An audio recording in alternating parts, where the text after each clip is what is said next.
Bonjour à tous. Le 24 février 2022, il y a à peu près 6 mois, les chars russes entrent en Ukraine. On a tous vu ces images d'horreur, tout en restant assez éloignés du conflit pour la plupart d'entre nous.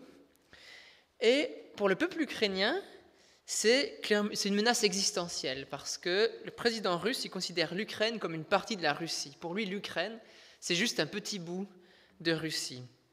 Alors j'aimerais nous poser la question ce matin, pour nous chrétiens, qu'est-ce qui serait une menace existentielle, qui ferait en quelque sorte disparaître l'Église? Est-ce que par exemple ça pourrait être la laïcité qui veut cantonner la religion à la sphère privée et museler les religions? Vous savez probablement qu'il y a un mois, le canton de Genève a interdit les baptêmes dans le lac sous prétexte que la place du culte, c'est dans le domaine privé. Et donc on ne veut pas d'expression du culte dans le domaine public. Notre texte du jour, l'épître de Jude, elle nous parle au contraire plutôt d'une menace pour l'Église qu'une menace intérieure. Et je laisse la place à Myriam pour la lecture de l'épître de Jude.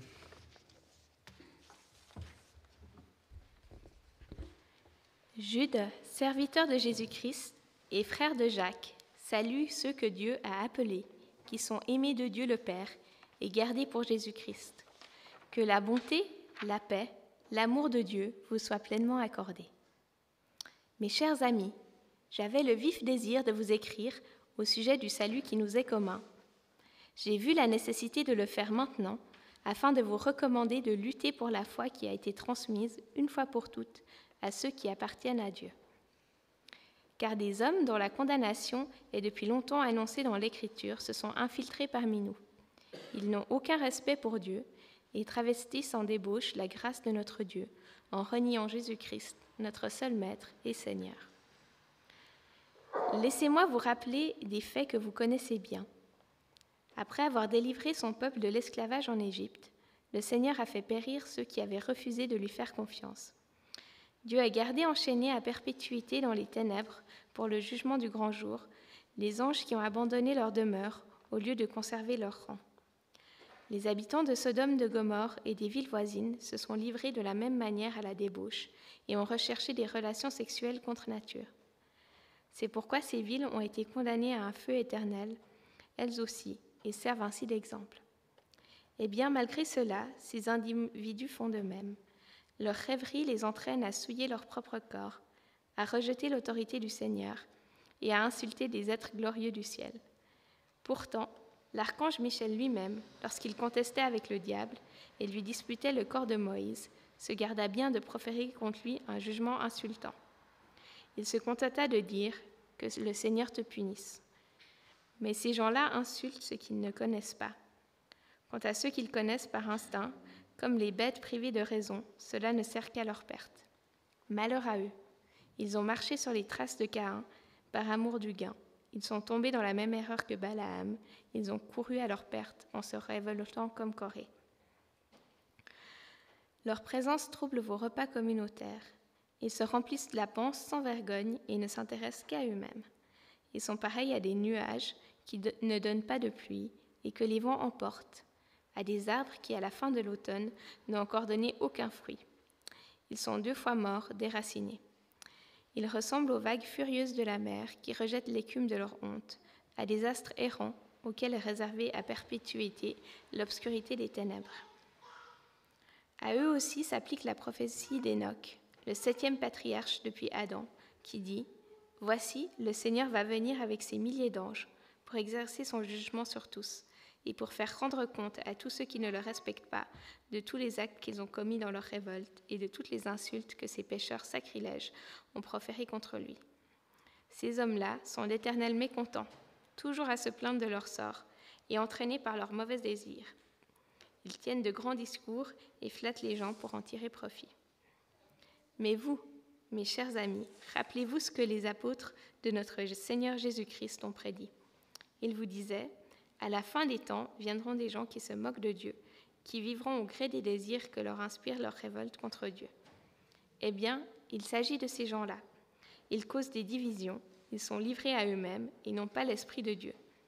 Mais vous, mes chers amis, bâtissez votre vie sur le fondement de votre foi très sainte.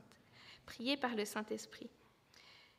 Maintenant, maintenez-vous dans l'amour de Dieu en attendant que notre Seigneur Jésus-Christ, dans sa bonté, vous accorde la vie éternelle. Ayez de la pitié pour ceux qui doutent. Sauvez ceux qui peuvent l'être en les arrachant du feu. Pour les autres, ayez de la pitié, mais avec de la crainte, en évitant jusqu'au moindre contact qui pourrait vous contaminer. À celui qui peut vous garder de toute chute et vous faire paraître en sa présence glorieuse, sans reproche et exultant de joie, au Dieu unique qui nous a sauvés par Jésus-Christ notre Seigneur. À lui appartiennent la gloire et la majesté, la force et l'autorité, depuis toujours, maintenant et durant toute l'éternité. Amen. Je n'ai pas prié pour Alix, je vais prier pour nous tous. Seigneur Jésus, je veux te remettre ce moment de prédication. Veuille ouvrir nos yeux, nos oreilles et nos cœurs. Amen. Amen. Verset 1. Jude, serviteur de Jésus-Christ et frère de Jacques. Donc Jude, c'est le petit frère de Jésus et de Jacques. Jacques, c'était le grand chef de l'église de Jérusalem. Nous sommes en Israël, environ 30-40 ans après la mort de Jésus. L'Église s'est déjà bien répandue dans l'Empire romain, c'est à peu près l'époque où Paul est déjà allé à Rome, par exemple. Mais, verset 3, « Mes chers amis, j'avais le vif désir de vous écrire au sujet du salut qui nous est commun.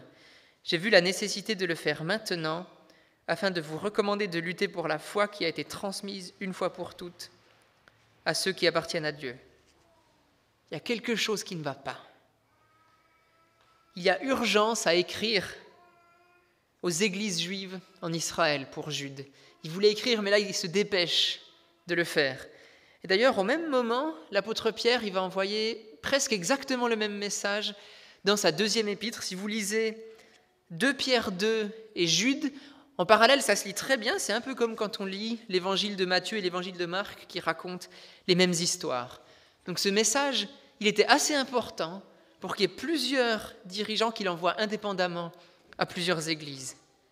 Alors c'est quoi cette menace sur l'Église ? Verset 4, « Car des hommes dont la condamnation est depuis longtemps annoncée dans l'Écriture se sont infiltrés parmi nous. » Cette menace intérieure, ce sont des chrétiens à la dérive. Première partie, des chrétiens à la dérive. Et là, les gens dont on parle, ce sont probablement des bons chrétiens, peut-être qu'ils sont dans l'Église depuis longtemps, peut-être qu'ils sont issus de familles chrétiennes reconnues. Et si on regarde un peu plus en détail, Jude, il leur reproche pas vraiment d'hérésie. Côté doctrine, ça a l'air d'aller, non. Le problème, il est plutôt à chercher du côté du comportement. Regardez, on a des problèmes de sexe. Verset 4, « Ils travestissent en débauche la grâce de notre Dieu. » Verset 8, « Leur rêverie les entraîne à souiller leur propre corps. » Donc on a probablement des problèmes de sexualité, on a des problèmes d'argent. Verset 16, « Ils flattent les gens pour en tirer profit. » Donc ils essayent de récupérer, ils manipulent les gens pour récupérer de l'argent.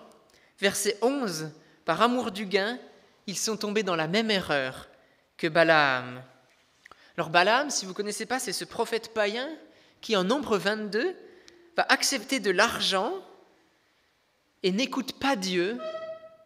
Il n'écoute pas Dieu, il va accepter de l'argent pour aller maudire Israël. Et il va être repris par son ânesse qui va s'arrêter au milieu du chemin et lui dire « Non mais tu fais vraiment n'importe quoi. » Et enfin, dernier point, il y a des problèmes de pouvoir et un refus de se soumettre à Dieu. Regardez, verset 4, ils n'ont aucun respect pour Dieu. Verset 8, ils rejettent l'autorité du Seigneur. Et verset 11, ils se sont révoltés comme Corée. Alors Corée, c'est un peu à la même époque que Balaam. C'est dans le désert, quand le peuple d'Israël est dans le désert, il va se révolter contre l'autorité de Moïse et Aaron, et il a voulu prendre la place de chef du peuple d'Israël à la place de Moïse dans le désert. C'est en Nombre 16. L'autorité de Dieu, elle est rejetée au profit d'un désir d'être le chef et d'avoir du pouvoir. Il y avait d'ailleurs, si on regarde un peu en détail cette épître de Jude, il y avait probablement un refus de l'autorité de l'Église locale et du conseil d'anciens. Alors, sexe, argent, pouvoir, des tentations trop classiques dans lesquelles malheureusement des chrétiens tombent, nous dit Jude. Alors, j'aimerais vous donner une image. Si je vous demande quelle est la maladie la plus redoutée, à quoi est-ce que vous pensez ? Alors on pense maintenant qu'on a les vaccins, on ne pense plus trop au Covid et beaucoup penseraient plutôt au cancer. Le cancer, c'est la première cause de mortalité prématurée en Suisse. Un diagnostic de cancer aujourd'hui, encore une fois sur deux, pour une personne sur deux, c'est un arrêt de mort. Et le cancer, c'est quoi ? C'est quand il y a des cellules du corps qui, suite à des mutations, vont partir en vrille et se multiplient à outrance et font n'importe quoi. Elles vont cannibaliser les ressources de l'organisme et elles vont finir par le détruire. Une maladie infectieuse, si vous trouvez un moyen de neutraliser le virus ou la bactérie, c'est facile et ça se soigne très bien. Aujourd'hui, il n'y a à peu près plus personne qui meurt de la peste en Suisse, par exemple, parce qu'on a des antibiotiques contre le bacille. Par contre, le cancer, ce n'est pas un agent étranger, ce n'est pas quelque chose de l'extérieur. C'est notre corps lui-même qui part en vrille et qui s'autodétruit. Et c'est ça qui le rend d'autant plus difficile à endiguer. C'est que c'est le corps lui-même qui vient se détruire de l'intérieur. Et bien pour nos églises, c'est un peu pareil. Une menace extérieure, comme une interdiction prononcée par l'État, là je pense à l'interdiction des baptêmes, ça a plutôt tendance à rendre les communautés combatives et à ressouder. Par contre, des chrétiens, et en particulier des responsables d'église, qui font n'importe quoi, il n'y a rien de mieux pour détruire les églises de l'intérieur et dégoûter les gens de la foi. Et il ne faut pas croire que ça arrive qu'aux autres. Dans une église à 35 km d'ici, je ne vous dirai pas laquelle c'est, le dernier pasteur a pris pour maîtresse une paroissienne mariée de l'église et ça a fait un scandale. Je connais des gens de cette église qui ont quitté la foi à cause de ça. D'ailleurs, l'église avait plutôt bien réagi, le pasteur a été renvoyé, mais les dégâts ont été profonds. Des histoires d'abus sexuels, financiers, d'abus d'autorité spirituelle de chrétiens, c'est malheureusement une réalité dans notre monde. Et c'est ça un des plus grands dangers pour nos églises, bien plus que des dangers extérieurs. Et nous sommes tous concernés par ces tentations, il ne faut pas croire que c'est juste les autres. Et si c'était moi-même qui étais à risque de dérive ? Vous savez, Jésus nous dit d'abord de regarder la poutre qui est dans notre œil, avant d'aller chercher la paille dans l'œil de notre frère. J'avance, verset 17. « Mais vous, chers amis, rappelez-vous ce que les apôtres de notre Seigneur Jésus-Christ ont prédit. Ils vous disaient, « À la fin des temps, viendront des gens qui se moqueront de Dieu et qui vivront au gré des désirs que leur inspire leur révolte contre Dieu. » Ces désirs dont on a parlé, sexualité, argent, pouvoir, rejet de Dieu et tant d'autres choses possibles. Ma deuxième partie, c'est que cette dérive était annoncée. Deuxième partie, une dérive annoncée. Si vous relisez le verset 4, c'est depuis longtemps annoncé dans l'Écriture. Et la Bible, à de nombreuses reprises, pas que dans l'épître de Jude, dans plusieurs épîtres de Paul, dans les Actes, elle va annoncer qu'il va y avoir au cœur même de nos églises des chrétiens qui vont partir à la dérive avec un mauvais enseignement ou un mauvais comportement. Ce que Jude dénonce, ces problèmes de sexualité débridée, d'argent, de pouvoir dans l'Église, ça arrivera ici ou ailleurs, à notre époque, comme aux autres. Ne soyons pas surpris, la Bible l'annonce. Nos églises, vous savez, par exemple, elles ne sont pas plus à l'abri des problèmes d'abus sexuels que ce qui est dénoncé chez les prêtres catholiques. Il ne faut pas se faire d'illusions à ce niveau-là. Nous sommes tous des boulets sous la grâce. Et malheureusement, parfois, le côté boulet ressort un peu plus que le côté couvert par la grâce de Dieu et racheté. Vous savez, ça fait très mal de voir quelqu'un qui a eu un fort impact sur sa vie chrétienne se discréditer. Mais je vous invite à ne pas jeter le bébé avec l'eau du bain. La parole de Jésus, elle n'a pas moins d'autorité aujourd'hui, elle n'a pas moins de valeur, parce que celui qui l'a annoncé puissamment hier, en parole ou en acte, fait aujourd'hui n'importe quoi. Mes frères et sœurs, vous verrez, nous verrons probablement demain, dans nos églises, ici ou ailleurs, des chrétiens tombés dans le péché, dans des péchés qui peuvent être graves. La Bible dit explicitement. Alors soyons prêts à gérer ces situations avec sagesse et discernement. Et surtout, au nom du Christ, ne tournons pas le dos à l'Église du Seigneur parce qu'il y a des chrétiens qui partent à la dérive. Tourner le dos à l'Église, c'est justement ce que Satan cherche à faire avec ces situations. Chaque chrétien qui part dégoûté, qui quitte l'Église dégoûté, c'est d'abord une victoire du diable. Je ne dis pas que dans certains cas extrêmes, il ne faut pas tourner le dos, il ne faut pas quitter une assemblée à la dérive, ça peut arriver. Mais soyons convaincus que Jésus prépare son Église pour qu'elle soit glorieuse, pour qu'elle paraisse glorieuse et sans défaut devant lui, le jour où il reviendra. Malgré le fait que l'Église soit composée de pécheurs imparfaits. J'ai un ami qui a quitté toute Église, qui ne veut plus en entendre parler parce que son pasteur a fait des bêtises, et des grosses bêtises, c'est vrai. Mais je regrette qu'il n'était pas préparé à ce que ça arrive, à ce que des membres de nos églises partent à la dérive. Alors qu'est-ce qu'il faut faire ? Jude, s'il écrit cette lettre, c'est justement pour avertir et pour proposer le remède, une prévention active. Et la troisième partie, c'est face à ces chrétiens à la dérive, une dérive annoncée, une prévention active. La première attitude de prévention, c'est, verset 3, la fidélité à la foi qui a été transmise une fois pour toutes, à ceux qui appartiennent à Dieu. Verset 17, à la parole des apôtres. C'est être fidèle à la parole de Dieu révélée dans la Bible. Déjà, pour se protéger soi-même, pour se garder soi-même, mais aussi, ça inclut d'appliquer la discipline d'Église. Vous savez, même s'il y a des chrétiens qui ont des dons exceptionnels, si leur conduite n'est pas conforme à la Bible, eh bien, il faut les reprendre et les écarter en l'absence de repentance. Ça s'appelle la discipline d'Église, c'est décrit dans d'autres passages que nous n'avons pas le temps d'étudier. Jésus lui-même en parlait. Nous ne sommes pas appelés à juste subir en silence quand il y a des problèmes qui nous touchent plus ou moins. Nous ne devons pas juste mettre la poussière sous le tapis et éviter le conflit quand le conflit est juste et nécessaire. Et malheureusement, parfois, ça peut passer par des procédures de discipline d'Église, mais nous devons être prêts en tant qu'Église à l'assumer. La deuxième attitude de prévention que Jude nous donne, c'est une confiance dans le jugement de Dieu. Verset 9, « L'archange Michel se garda bien de proférer contre le diable un jugement insultant. Il se contenta de dire que le Seigneur te punisse. » Verset 14, Jude nous rappelle la prophétie d'Hénoch.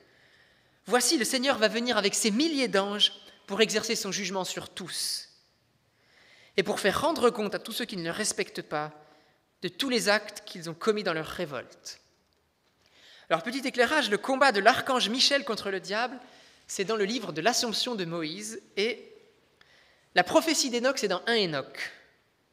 Vous avez pas ces livres dans vos Bibles ? Alors moi non plus.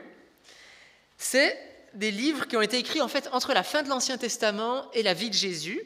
C'est ce qu'on appelle la littérature intertestamentaire ou paracanonique.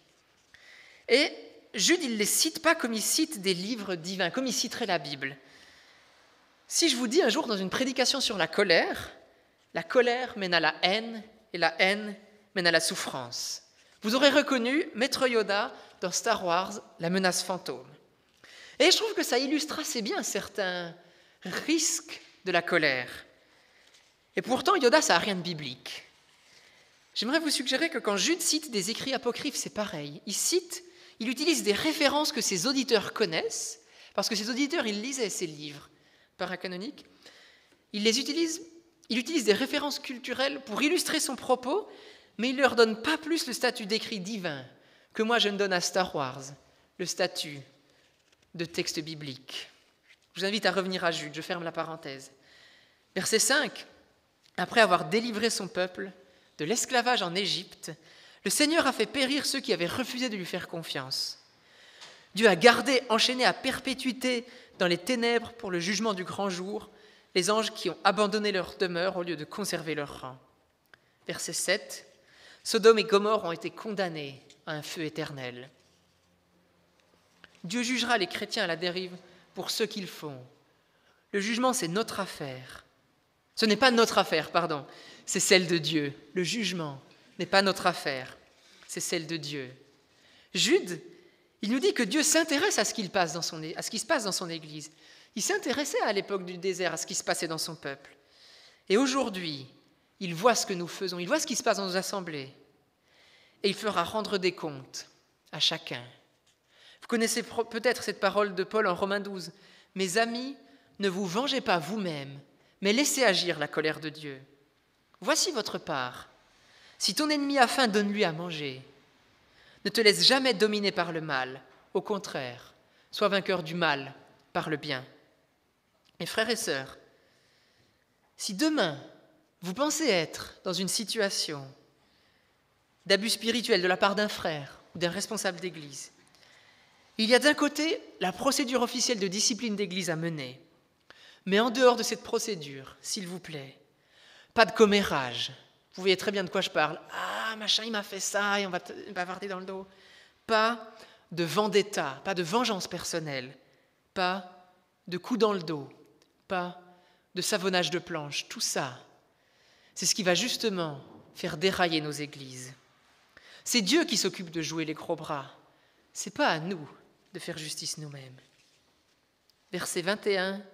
« Maintenez-vous dans l'amour de Dieu en attendant que notre Seigneur Jésus-Christ, dans sa bonté, vous accorde la vie éternelle. » Quel que soit le bazar et les problèmes dans l'Église, et il y en aura, Dieu nous aime, il nous sauve, et il jugera les fauteurs de troubles. Et c'est d'abord à lui que nous devons nous plaindre directement, parce que c'est lui le juge. J'en arrive là à ma troisième attitude de prévention, la prière. Troisième attitude de prévention, la prière. Verset 20. « Mais vous, mes chers amis, bâtissez votre vie sur le fondement de votre foi très sainte.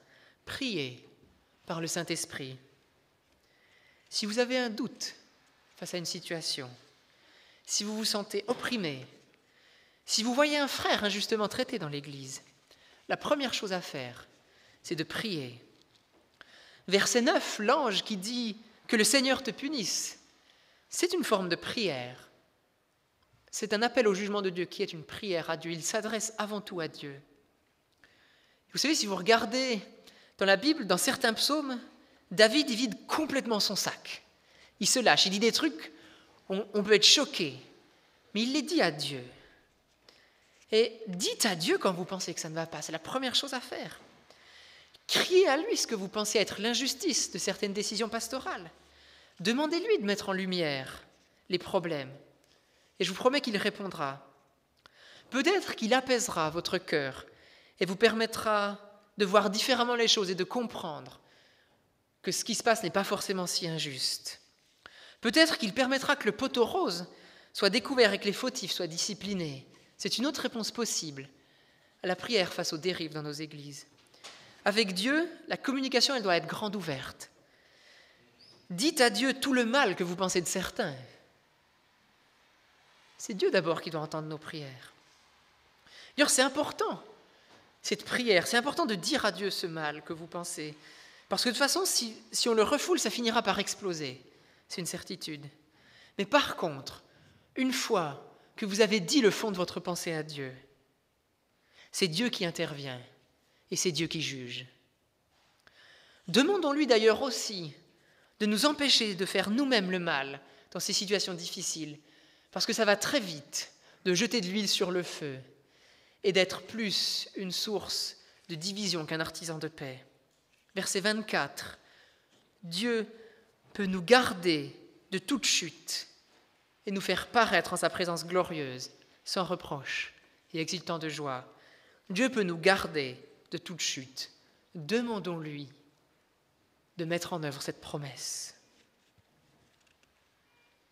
J'avance. Verset 22. « Ayez de la pitié pour ceux qui doutent, sauvez ceux qui peuvent l'être en les arrachant au feu. » La dernière mesure de prévention, c'est amour et compassion. Dernière mesure de prévention, amour et compassion. Face à un comportement à la dérive. Il y aura des gens qui ne verront rien et qui resteront en retrait. Ayez de la pitié pour ceux qui doutent. Jude nous dit que ces gens-là, ce ne sont pas nos adversaires. Vous savez, souvent les problèmes de comportement, c'est des cas gris. Si quelqu'un quitte sa femme pour aller s'installer avec une plus jeune, c'est assez facile, c'est mal, on le sait. Par contre, si vous avez des situations d'emprise, des jeux de pouvoir, là c'est beaucoup plus difficile à vraiment caractériser. Et il y a des gens qui ne verront rien ou qui voudront ne rien voir et rester en dehors. Bien, j'aimerais vous inviter à penser que quand la situation va mal, monter des clans de gens qui pensent comme vous et laisser en dehors les gens qui pensent différemment, ça n'arrange rien. Aimez comme des frères ceux qui veulent rester en dehors des histoires. Même si ce serait probablement une bonne chose de justement reprendre les gens, mais aimer aussi ceux qui ne se mouillent pas et qui restent en dehors de tout. Et aimez comme des frères aussi ceux qui sont à la dérive. Priez pour eux. Soyez des artisans de paix. Et aussi soyons prêts à vraiment accueillir la repentance et le changement qui peut souvent arriver. Parce que c'est surtout ça le résultat du travail de l'esprit dans le boulet sous la grâce. C'est une vraie repentance et un changement d'attitude. Et normalement un retour en arrière sur les dérives. Verset 23, « Pour les autres, ayez de la pitié, mais avec de la crainte, en évitant jusqu'au moindre contact qui pourrait vous contaminer. » Oui, il y a un vrai risque quand des chrétiens dérivent. C'est un risque existentiel pour nos églises. Un risque d'être affectés, nous personnellement, et un risque pour nos communautés. La Bible, elle nous annonce qu'il y aura des problèmes de chrétiens, y compris des responsables d'église qui partiront à la dérive. Soyons préparés, mais s'il vous plaît, pas de culture du soupçon, pas de chasse aux sorcières. Vous savez, le fruit de l'esprit, c'est la bienveillance. Le fruit de l'esprit, c'est la bienveillance. Soyons fermes avec les principes bibliques. Soyons fermes avec les chrétiens qui dérivent. Osons la discipline d'église, mais sans vengeance, sans esprit de vendetta. Vous savez, une fois dans sa vie, Jésus, il a pris le fouet pour chasser les marchands du temple, et c'était nécessaire. Mais sachons avant tout que c'est Dieu qui va juger le monde. Sachons que Dieu s'intéresse vraiment à nos églises et qu'il va remettre de l'ordre. Peut-être qu'il va remettre de l'ordre dès demain, mais au plus tard, quand Jésus reviendra, l'Église sera belle et sans défaut devant lui. Et ce jour-là, le jour où Jésus reviendra, plus personne ne pourra se cacher. Tous les abus seront mis au jour, les abus que nous aurons subis et aussi les abus que nous aurons commis. Verset 21. « Maintenez-vous dans l'amour de Dieu en attendant que notre Seigneur Jésus-Christ, dans sa bonté, vous accorde la vie éternelle. » Jésus écrit verset 1 à ceux qui sont appelés, qui sont aimés de Dieu, le Père, et gardés pour Jésus-Christ. Souvenons-nous de cet amour de Dieu le jour où notre Église sera dans la tourmente à cause de quelques-uns. Dieu est notre rocher. Je conclus avec le verset 24. « À celui qui peut vous garder de toute chute et vous faire paraître en sa présence glorieuse, sans reproche et exultant de joie, au Dieu unique qui nous a sauvés par Jésus-Christ notre Seigneur, à lui appartiennent la gloire, la majesté, la force et l'autorité, depuis toujours, maintenant et durant toute l'éternité. Amen. »